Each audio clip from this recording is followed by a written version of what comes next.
doa sepanjang ibadah haji ini dimakbulkan Allah. Saya tak minta macam-macam lah. Saya tak minta kaya pun. Masa itu saya hanya ada 2 kerisauan sahaja. Satu, saman pertama yang saya lalui seumur hidup iaitu dalam kes NFC. Saya tak pernah lah melalui kes mahkamah sebelum itu. Jadi ada kebimbangan kalau tidak ada kesudahan yang baik. Saya doakan diberikan kemudahan agar kes itu selesai. Dalam tempoh 2 minggu saya berada di Tanah Haram, peguam saya mesej dan Tan Sri Syarizat Jalil yang saman saya ketika itu telah pun menarik balik saman dan kes itu digugurkan. Satu lagi kerisauan saya ialah isteri saya sedang sarat mengandung masa itu. Saya doa supaya anak saya dilahirkan semasa saya dah balik dari haji dan ia kelahiran normal tanpa pembedahan caesarean. Alhamdulillah, anak saya dilahirkan 2 minggu selepas saya pulang dari haji.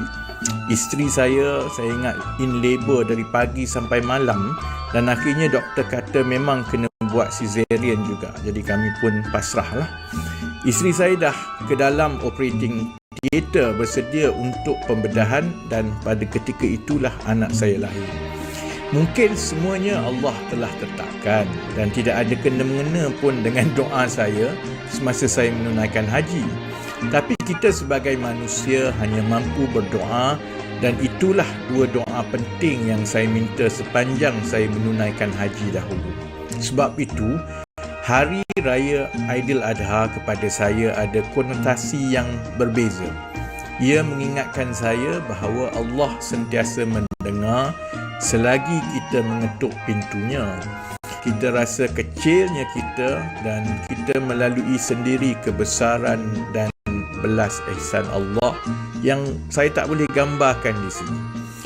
Bila kita tahu kecilnya kita dan Allah itu Maha Pemurah, ia menghilangkan perasaan-perasaan lain kecuali perasaan untuk memohon dengan sepenuh ikhlas seperti seorang hamba yang hina dina meminta belas ihsan dari penciptanya.